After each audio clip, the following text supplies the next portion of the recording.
bonjour à tous. Je suis très heureux de me retrouver au micro de RCJ pour ce rendez-vous mensuel d'Au-delà des lignes qui va vous emmener aux sources de la société israélienne, aux racines intellectuelles et culturelles de cet État d'Israël fondé officiellement en 1948 mais qui existait bien longtemps auparavant. Au fil des mois, nous allons remonter l'histoire afin d'appréhender un fait historique majeur. L'État d'Israël n'est pas l'aboutissement de la Shoah, cette idée tant répandue en Occident. Il ne s'agit pas d'un dédommagement pour le massacre dont les Juifs furent les victimes. Cette pensée a été nourrie, on le sait, par un sentiment de culpabilité des Occidentaux et par le désarroi du monde arabe face au développement du foyer sioniste qui a débouché sur la création d'un État. Cette conception est donc historiquement fausse. La réalité est différente et autrement plus passionnante. Israël ne doit pas sa création qu'à son combat, mais également à sa créativité, à sa mobilisation, parfois violente, douloureuse, contre un pouvoir britannique qui déclinait au Moyen-Orient. En cela, les futurs Israéliens réussissaient déjà leur intégration parmi les nations. Il faut se souvenir que David Ben-Gourion admirait le dirigeant indien Gandhi dans les années 30 du XXe siècle parce qu'il entreprenait lui aussi un difficile travail de la décolonisation. En réalité, et c'est le point où je veux en venir, les structures de l'État d'Israël existaient bien avant 1948, durant les années 30. Bien avant la Seconde Guerre mondiale, on voit un réseau puissant de villages agricoles, on les appelle les kibbutzim. Une centrale syndicale moderne est en place, c'est la Histadrut. Une caisse de sécurité sociale fonctionne, c'est la Kupatroulim. Il existe un secteur industriel, une presse effervescente, dynamique et libre. Un système scolaire accueille les enfants. Les universités, en particulier l'Université hébraïque de Jérusalem, se développent. Un gouvernement et un parlement non officiel à l'époque coordonnent et dirigent cette vie civile. Il va sans dire que sur le plan sécuritaire et militaire, les matrices de l'armée et des services de renseignement constituent déjà l'ossature de cet État en construction. Les armées clandestines des Juifs en Palestine, c'est ainsi que l'on désignait le foyer sioniste avant 1948, ont participé simultanément à la lutte contre les Britanniques et contre le nazisme. Pour toutes ces raisons, la communauté internationale reconnaît Israël via les Nations Unies, pas comme une dette vis-à-vis de laquelle on s'acquitte, mais en vertu d'une confirmation. Une nation revenue de la nuit des temps et des persécutions depuis des siècles s'est reconstruite. Et il y a un aspect souvent oublié dans ce que je vous ai évoqué de la part de toutes les institutions naissantes d'Israël. Oublié parce qu'en fait, tellement présent, comme d'ailleurs on ne pense pas à chaque seconde à l'air que l'on respire. Eh bien, je veux parler de la langue. Toute cette vie dans le Hishuv, c'est ainsi que l'on appelle le foyer sioniste qui préfigure l'État d'Israël, toute cette vie se déroule en hébreu, c'est la langue officielle. Un hébreu moderne qui est né de l'hébreu biblique. Un travail aussi titanesque que celui qui a consisté à défricher les sols et assainir les marais pour permettre les cultures et l'établissement des villes. La grande question fondatrice d'une renaissance nationale que se sont posées les penseurs du sionisme est donc la suivante. Comment transformer l'hébreu, une langue enfermée dans les livres sacrés depuis des siècles, en vecteur de communication, d'échange et de construction d'une nouvelle société inscrite dans l'époque moderne? Comment forger, à partir des textes millénaires consacrés à l'étude et à la prière, des vocables désignant les machines, les voitures, les appareils électriques, le football, la cuisine, les ustensiles, les glaces à la crème, les ordinateurs, bref, tout ce qui permet à une société moderne de fonctionner et de communiquer avec le monde? Une personne est à l'origine de ce que l'on appelle communément l'hébreu moderne. Son nom, Eliezer Ben Yehuda. Ce nom, vous le connaissez sûrement, chaque ville d'Israël a sa rue Eliezer Ben Yehuda. Mais qui était-il? D'où venait-il? Comment est-il devenu un des fondateurs de la société israélienne en écrivant le premier dictionnaire d'hébreu moderne? Eh bien, c'est avec lui que nous allons aller au-delà des lignes, en se rendant à la source du récit israélien, l'hébreu, en compagnie d'Eliezer Ben Yehuda, le père de l'hébreu moderne, et d'ailleurs à qui le chanteur Matti Caspi a dédié une chanson en guise d'hommage.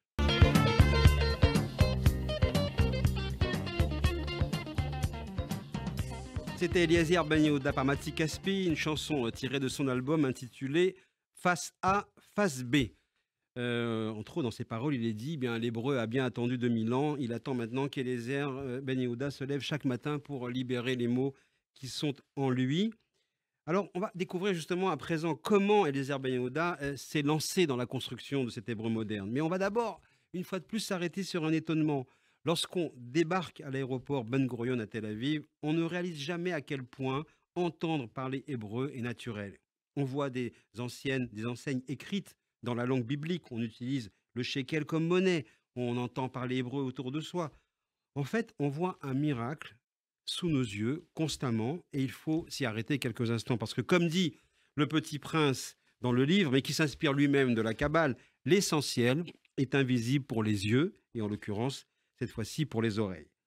La renaissance de l'hébreu n'était pas au programme des dirigeants sionistes au départ. Pour Herzl, le yiddish pouvait être la langue parlée d'un futur État d'Israël. Tout va changer avec la volonté d'Eliezer Ben Yehuda. Il naît en Lituanie, dans la ville de Louchki, le 7 janvier 1858, dans une famille juive chassidique. Et son nom complet est Eliezer Isaac Elianov Perelman. Le petit garçon va connaître une enfance difficile avec la mort de son père quand il n'a que 5 ans. Il est doué pour l'étude et il est prévu qu'il rejoigne une prestigieuse yeshiva en Russie. Mais il va se détourner de ce projet et rejoindre une autre yeshiva à la réputation plus modeste, dirigée par un rabbin qui va jouer un rôle déterminant dans la vie du jeune Eliezer. Ce rabbin, qui s'appelle Yossi Blocher, mène en réalité une double vie intellectuelle. Le matin, la journée, sous des dehors orthodoxes, il est en fait un adepte de ce mouvement naissant à cette époque que l'on appelle la Haskalah, qui prône un judaïsme moderne et ouvert sur le monde extérieur. C'est ainsi que le jeune Eliezer est clandestinement instruit sur 2 niveaux. Dans la journée, il étudie les textes sacrés, et le soir, en secret, presque sous la redingote, pourrait-on dire, le rabbin dissident donne à son étudiant des livres profanes, en particulier une édition de Robinson Crusoe. Cette hérésie va plaire à l'étudiant, qui voit tout d'un coup la possibilité d'avoir accès à un autre monde, au-delà de l'univers de la yeshiva et du Talmud. Et petit à petit, il s'éloigne de ce monde et se retrouve inscrit au lycée de la région, où il se plonge dans la découverte des grands philosophes. Eliezer Perelman connaît une évolution répandue et redoutée dans le monde religieux de l'époque. Il adopte les idées émancipatrices et modernistes de la Haskalah et il est attiré par les idées sionistes. Il a 19 ans lorsqu'il est un admirateur de Pérez Molenkin, un des leaders de ce mouvement progressiste. Et la légende raconte qu'un rêve est venu l'inspirer, une nuit où dans son sommeil, il a été question de renaissance d'Israël et de sa langue sur les terres de ses pères. Au matin, le jeune Perelman avait trouvé sa vocation, réinventer l'hébreu. On est alors en 1878. Eliezer Perelman rejoint Paris et devient étudiant en médecine. Mais il se consacre aussi à traduire des articles en hébreu, notamment pour la revue Hachachar, qui veut dire l'aube. Il dresse un premier listing de mots. Ce sera la matrice de son œuvre plus tard, le fameux dictionnaire de l'hébreu ancien et moderne en 17 volumes. Mais pour l'instant, même le mot dictionnaire n'existe pas. Eliezer alors prend le mot qui veut dire Mila en hébreu, il veut dire le mot, et il forge ainsi le livre des mots qui devient Milon, dictionnaire. Et le mot dictionnaire en hébreu est le premier mot de l'hébreu moderne. Eliezer Perelman prend aussi une autre décision. Il se fera désormais appeler Ben Yehuda, du nom de son père décédé.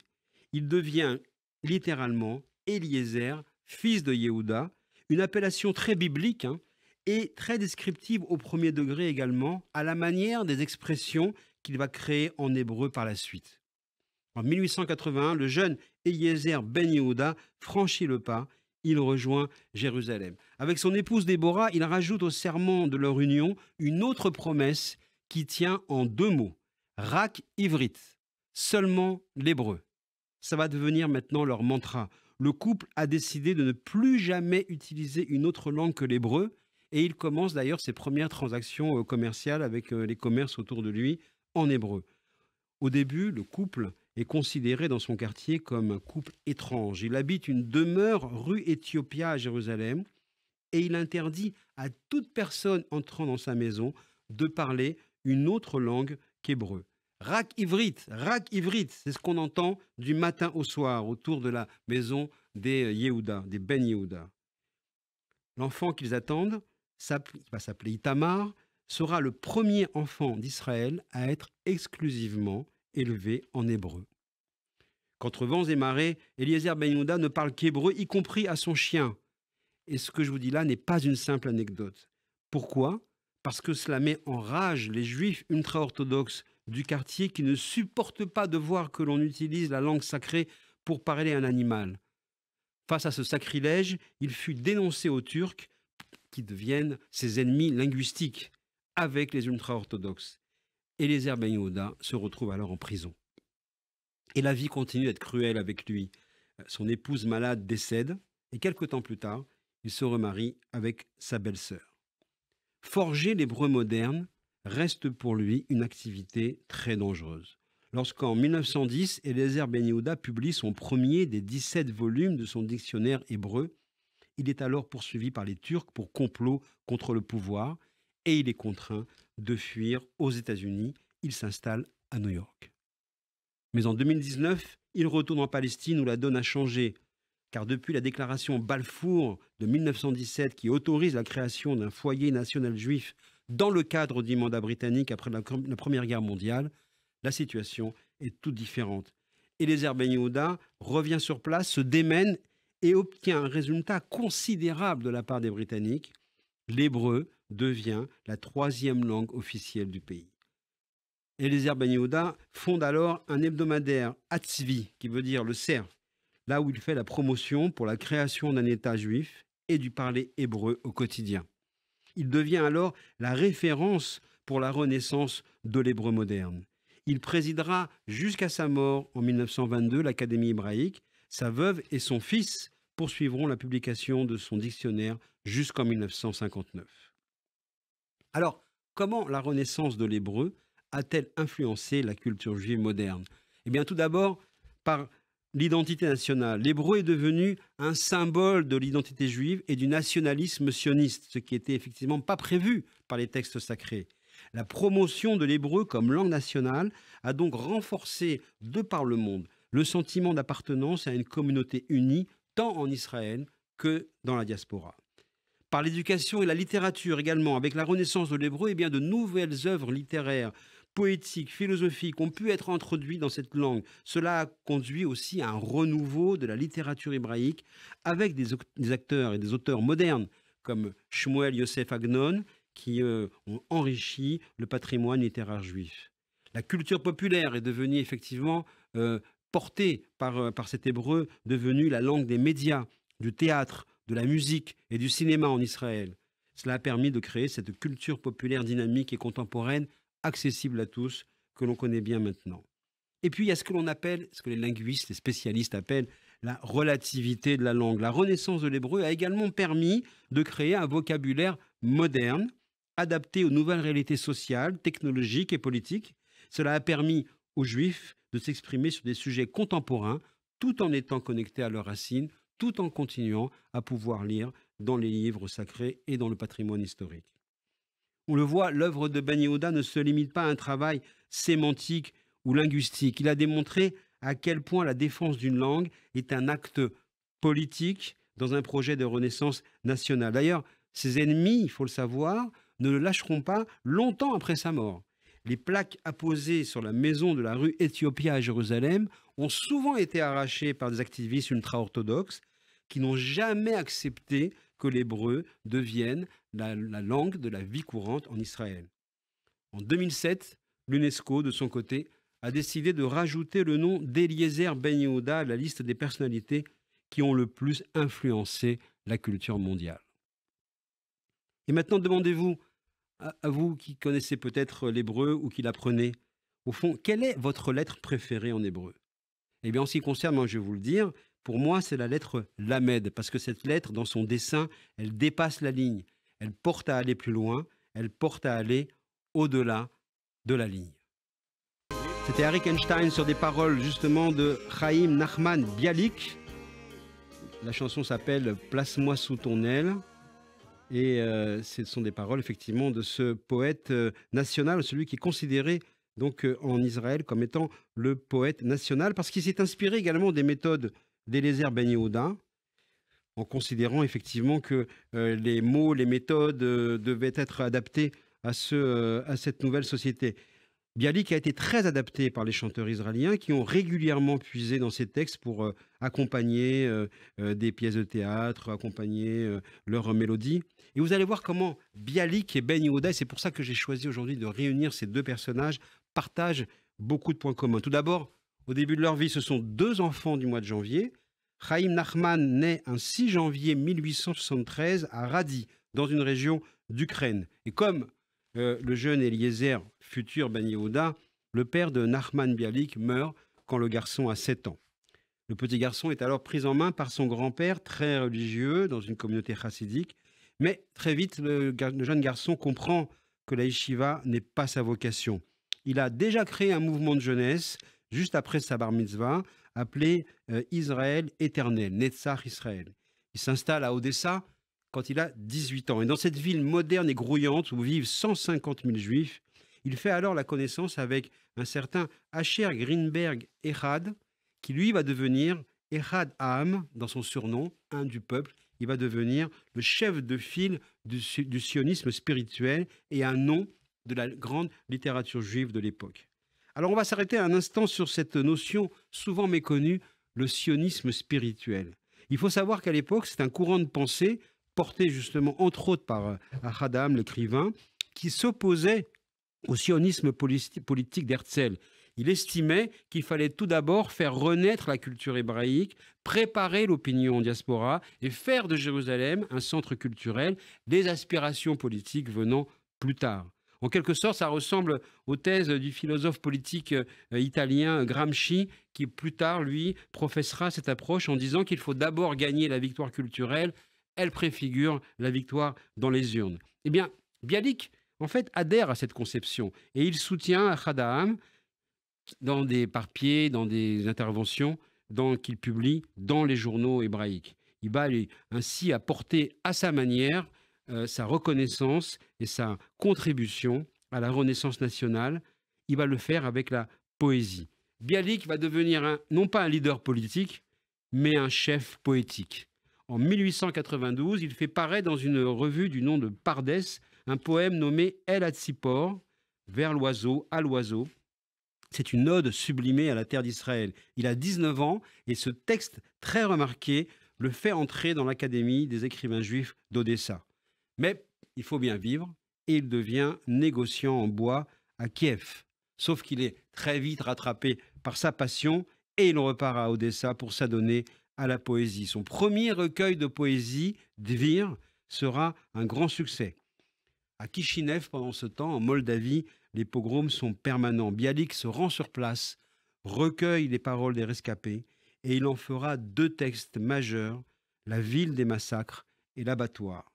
Il s'installe à Varsovie pour prendre la tête d'une revue littéraire fondée par Ahad Ha'am et là, il se met à écrire son œuvre mystique, Le rouleau de feu, sur la destruction du temple de Jérusalem. Il faudra attendre 1924 pour que Bialik s'installe en terre d'Israël, à Tel Aviv, le centre de la vie intellectuelle et artistique de l'époque. Toutes ces œuvres vont s'inspirer de l'esprit d'Eliezer Ben Yehuda. Le poète national ne verra pas la création de l'État d'Israël. Bialik décédera à Vienne en 1934, où il est allé se soigner, et son œuvre est immense. Ses textes sont adaptés en chansons et en pièces de théâtre. En Israël, on ne compte plus le nombre de rues et d'écoles à son nom. Une ville est même dédiée à son nom, Kfar Bialik.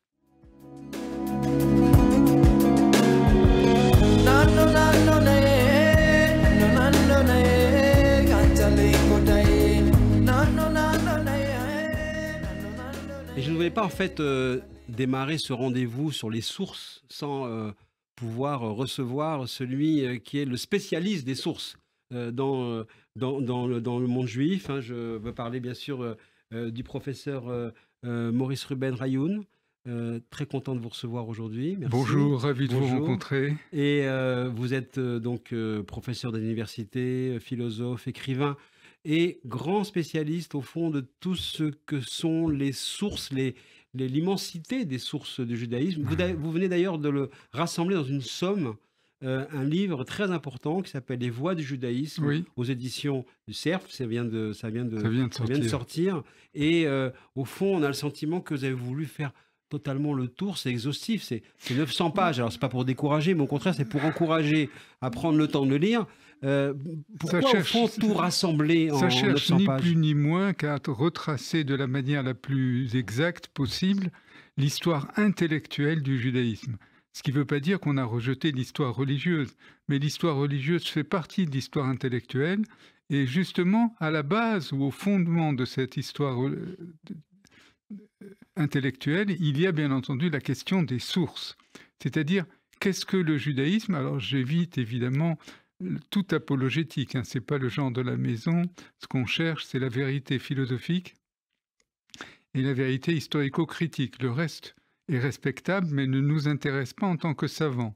C'est-à-dire, il faut le savoir, par exemple, je n'ai pas pris la critique biblique dans le sens le plus total du terme, parce que ça peut choquer un certain nombre de gens, mais quand je parle, par exemple, des grandes figures bibliques, j'ai obtenu le prix du grand livre du mois pour ma biographie du roi David.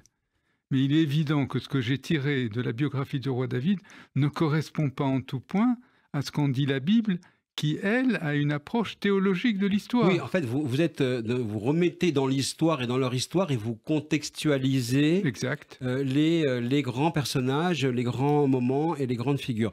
Mais vous démarrez ce livre, au fond, en posant une réflexion et en disant le judaïsme est quelque part entre l'essence et l'histoire. Exact. Et alors, donc je pose avec un point d'interrogation, parce qu'évidemment, je ne prétends pas apporter la réponse, mais je vous la pose la question. Oui. Est-ce que vous avez la réponse? C'est une essence ou une histoire? Je peux peut-être apporter la réponse, mais avec de sérieux... comment dirais-je, sérieuses retouches. Qu'est-ce que ça veut dire entre l'histoire, l'essence et l'histoire? Ça veut dire que tout ce qui existe ici-bas, sous la sphère de la Lune, est soumis aux règles de la transformation historique. Donc, qu'était le judaïsme à l'origine, avant la galoute, avant toutes ces choses? Malheureusement, on ne le saura jamais. Mais par contre, ce qu'on sait, c'est ce qu'il est devenu après 3 millénaires de lutte, de combat. Et ma question à moi, elle demeurera sans réponse, sauf si un jour on demande à Jack Upity de nous donner la réponse. Vous n'avez quand même pas fait 900 pages de livre pour dire « je suis sans réponse ». Vous apportez quelques réponses quand même. J'apporte des réponses, mais je veux dire, moi j'ai l'habitude d'être honnête, votre question était frontale. La réponse ne peut pas l'être et je confesse qu'elle ne le soit pas. Mais j'explique pourquoi. C'est-à-dire, quand on sort du ventre de sa mère, on a une certaine essence. Au bout de 20, 30 ans, 40 ans, on finit par dépérir. Et en tout cas, on change. Et c'est ce que j'ai essayé de noter. Mais peut-être que l'éditeur, qui est aussi un ami, m'a dit il faut faire attention à ne pas être trop philosophique pour que ça ne passe pas au-dessus de la tête des gens. Il a raison, parce que nous, c'est notre boulot. Nous, c'est notre boulot d'étudier. Donc, c'est pas difficile pour nous. Mais quelqu'un qui effectue 8 heures de travail, de travaux manuels ou de travaux intellectuels tous les jours, n'a que le soir ou le week-end pour trouver des réponses. Alors, on a le sentiment, parce que comme on parle justement dans cette émission chaque mois des sources du récit et des récits qui ont participé à la construction de la société israélienne, elle vient évidemment de ses origines et du patrimoine juif. On a senti dès le début cette tension entre justement l'essence et l'histoire, la reconstruction, ou en tout cas la construction de cette société, elle s'est faite avec des individus, des personnalités qui avaient une puissante conscience de l'histoire. Ils ont été portés par le patrimoine intellectuel, par l'histoire ou par l'essence? Oui, ils ont fait les deux, parce que, écoutez, l'essence, c'est ce qu'on vous donne à l'origine. Mais une fois qu'on vous l'a donnée, elle est en roue libre. Vous ne pouvez pas lui imposer une quelconque direction. Évidemment, vous pouvez peser. Alors, pour répondre à votre dernière partie de la question, il y a des hommes et des femmes, et des êtres humains, qui ont la puissance d'incarner l'histoire. Par exemple, à quoi aurait ressemblé le judaïsme s'il n'y avait pas eu la destruction du premier temple et du second temple? À quoi aurait ressemblé le judaïsme si nous n'avions pas été dispersés sur toute la façade, sur toute la face de la terre? On ne le saura jamais. Par exemple, si quelqu'un Le statut, par exemple, de la halakha dans le judaïsme, c'est-à-dire de la règle normative juive religieuse, c'est un statut qui est très contestable, parce qu'il y aurait eu une autre halakha s'il y avait eu un autre monde. D'ailleurs, nos amis kabbalistes, sur lesquels je me suis longuement penché, ont abordé la question, mais in petto, ils ne voulaient pas faire exploser la baraque, ils ne voulaient pas faire sauter la banque. Donc ils ont dit, d'une manière très subtile, qui fait croire qu'on reste dans les quatre coudées de la tradition alors qu'on l'a quitté de manière péremptoire depuis longtemps. Ils disent, il manque une lettre à la Torah. La lettre Shin, elle a 3 branches et normalement elle en a 4. Et qu'est-ce qu'ils disent? Parce que moi je ne suis que leur héritier. Ils disent, à quoi aurait ressemblé, pire, à quoi ressemblera notre judaïsme quand nous aurons retrouvé cette lettre Shin au total?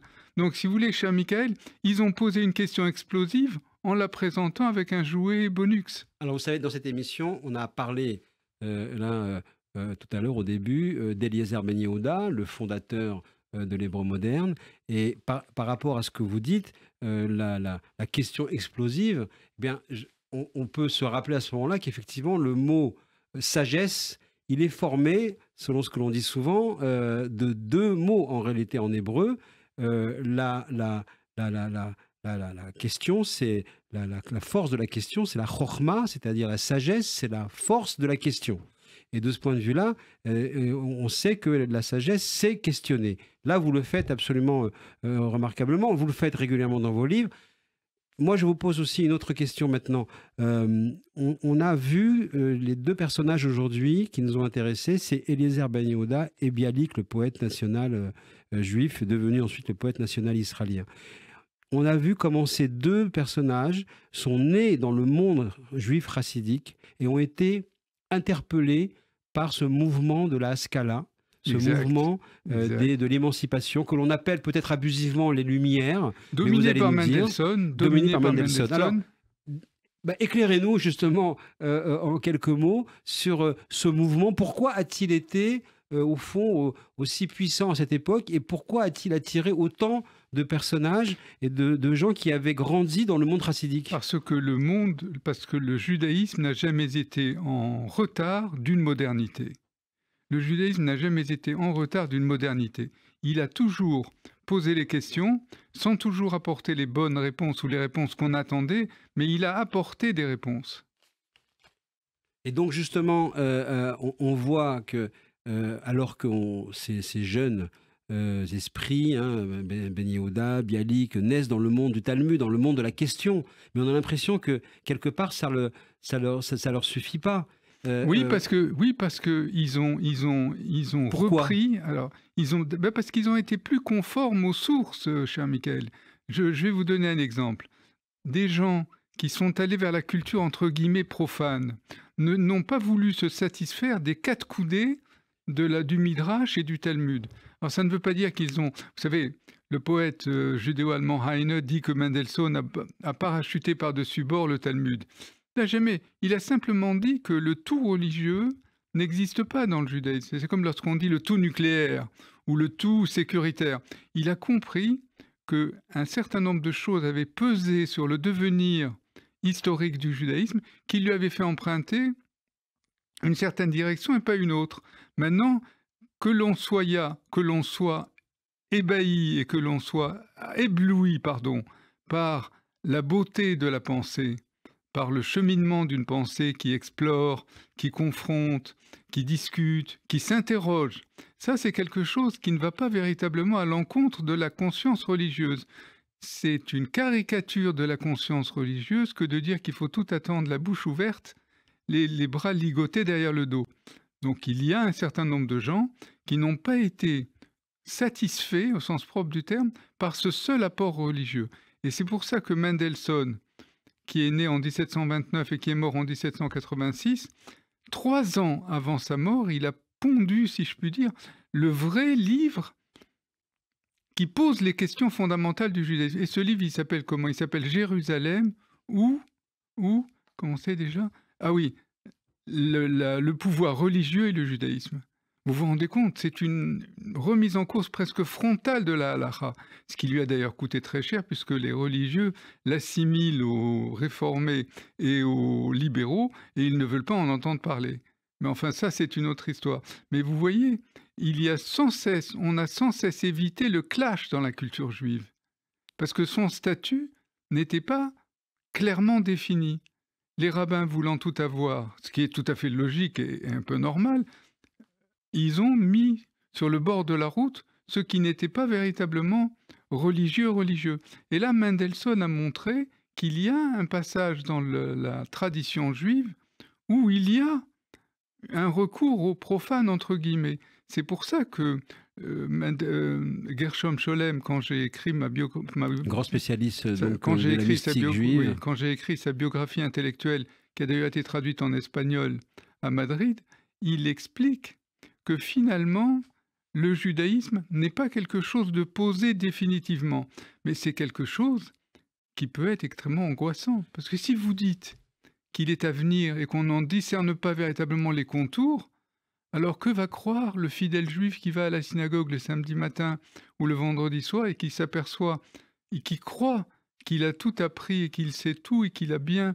fonctionné vis-à-vis du bon Dieu, si on lui dit, c'est pas sûr. Mais justement, ce qui est intéressant, c'est que, d'ailleurs, on voit ce que vous dites, c'est rappelle un peu le texte de ces 4 rabbins que l'on lit chaque année dans le texte de la Haggadah à Pessah, où ils remettent en cause pendant toute une nuit les fondements du judaïsme, mais arrivé au petit matin, ils disent il est l'heure d'aller à la prière. Donc on voit bien que ce qui détermine, c'est vrai, l'action dans le judaïsme, c'est justement l'acte. Oui, c'est exact. Et pas tant le dogme, mais c'est l'acte. Mais vous avez parfaitement raison. Mais un acte pensé, réfléchi et qui n'est jamais arrêté pour toujours. C'est pour ça que même les juifs religieux disent « We want Mashiach now ». Mais ils ne se rendent pas compte de la contradiction parce qu'ils ne font grâce d'aucun rite à accomplir. Mais si vous faites venir le Messie, ça disparaît, cher Michael. Il n'y a plus de mitzvot puisqu'il n'y a plus d'histoire. C'est l'éternité. Alors, en tout cas, ce qui est clair, c'est qu'avec le Messie, au moins, c'est un métier d'avenir.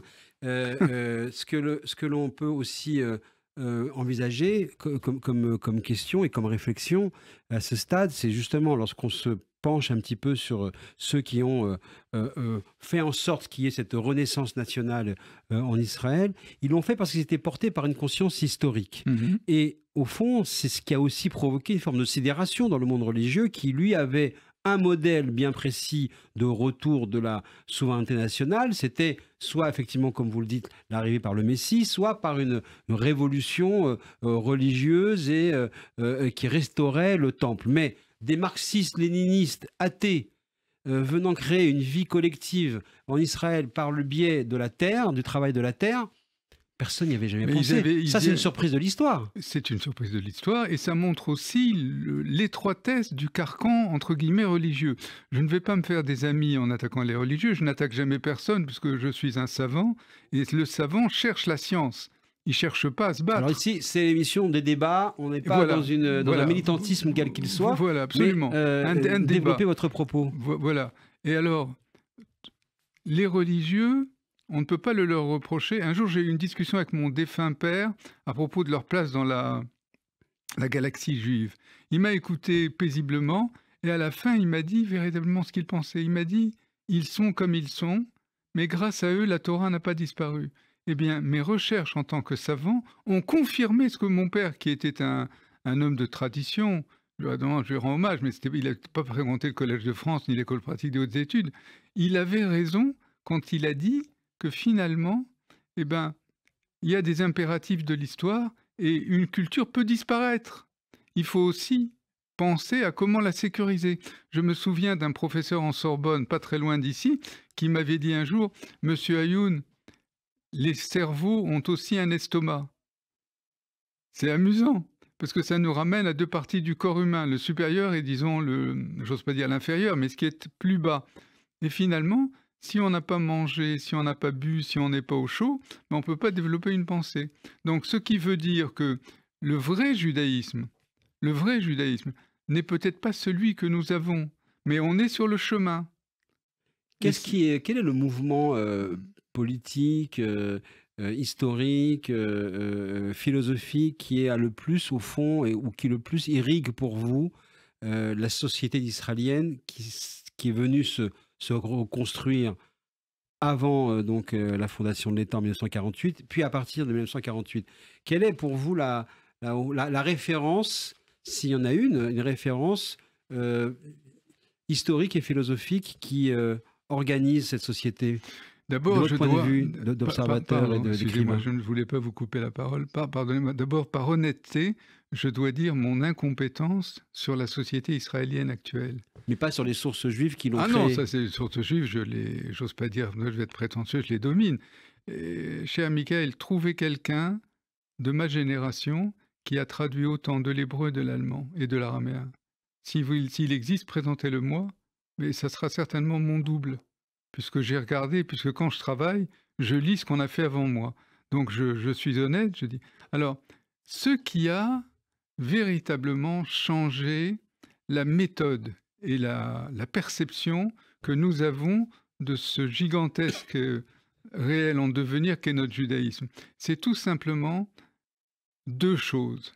Une très éloignée, la destruction du temple et, si vous préférez, la révolte de Bar Korba, et l'autre plus proche de nous, le sabbataïsme. Le sabbataïsme, c'est un sionisme sécularisé.